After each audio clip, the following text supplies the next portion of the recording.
साकिब अमी वालियत का इकलौता बेटा था। उसकी उम्र 11 साल थी। वह बड़ा कमजोर और दुबला पतला लड़का था। उसकी सूरत देखकर यूं लगता था कि जैसे वह अभी रो पड़ेगा।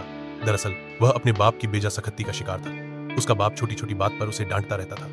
अगर उसमें कोई नुकसान हो जाता तो फिर भी उसकी शामत आ जाती।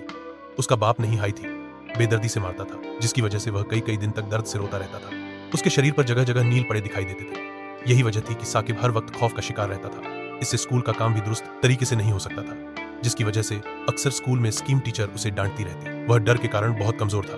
वह स्कूल जाने के लिए बीमार हो जाता था, लेकिन बाप की मार पीठ के जोर से मजबूरन स्कूल चला जाता था। उसकी किताबें बिल्कुल साफ रहती थी। अक्सर क्लास के बच्चे उसके बस्ते से चीजें निकाल कर खा लेते थे। उसके सपने मजाक उड़ाने लगते थे, मगर साकिब उनके सामने बेबस दिखाई देता था। साकिब अपने स्कूल के बच्चों की शिकायत अपने बाप से करता तो बाप उसे ही मार पीट करने लग जाता, और अगर अपनी टीचर से करता तो वह भी उसे ही कसूरवार ठहराती। आम लफ्जों में यह कह दीजिए कि साकिब नाइदी में जालिम बच्चा था, जो एहसास में महरूम और खुद अजीती में मुब्तला हो चुका था। उसकी हालत की तरफ न तो उसकी मां गौर करती थी, नहीं उसका बाप। इन दोनों का सिर्फ यही तकाजा था कि वह दिल लगाकर पढ़े और घर की चीजों को नुकसान न किया करे। साकिब से होने वाले नामुनासिब सलवात उसकी शख्सियत को मुस्न कर देते थे। वह अक्सर छोटे जानवरों से खेलता और दिखाई देता, और फिर उन्हें बेदर्दी से हलाक कर दिया करता। उसने कई बिल्लियां, खरगोश, तोते और अन्य छोटे जानवरों को मार डाला था। माता पिता उसकी हरकतों से अनजान थे। दिन भर की डांट फटकार के बाद रात को वह बिस्तर पर भी भयभीत रहता था। उसे देर तक नींद नहीं आती थी और वह इधर उधर करवटें बदलता रहता था। लेते लेते साहिब को अजीब व गरीब एहसास अपने घेरे में ले लेते। कभी तो उसे ऐसे लगता है कि जैसे कोई छत फाड़ कर ऊपर आ जाएगा और उसकी गर्दन दबोच लेगा, और कभी दरवाजे के बाहर किसी की चलने की आवाज सुनने लेते। वह इस खौफ से कि कोई अभी अंदर आ जाएगा जल्दी से चादर में मुंह छुपाकर लेट जाता। एक दिन साकिब रात के वक्त अपने बिस्तर पर सो रहा था कि अचानक से उसको दो बड़े बड़े हाथों वाले एक आदमी अपनी तरफ आते हुए दिखाई दिए, और वह उसे देखकर लाल पीला हो गया। अचानक से उसका बाहु किसी ने दबोचा और अपनी तरफ खींच लिया। साकिब चौंक कर उसे देखा तो एक नन्ही लड़की दिखाई दी, जिसने नीले रंग की फूलों वाली फिराक पहन रखी थी।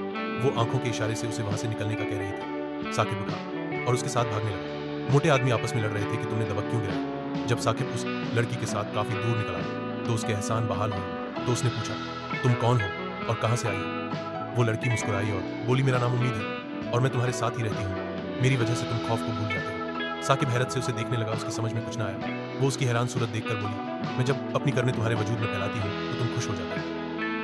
उम्मीद उससे बोली, मगर तुम अंधेरों में भटकते रहते हो, जिसकी वजह से मैं कमजोर हो जाती हूँ। अगर तुम मुझे ताकत दो तो तुमसे कोई गलती नहीं होगी और न ही तुम्हें खौफ सताएगा। साकिब को कुछ समझ आ रहा था। उसने उससे ढेर बातें की और शिकायतें की।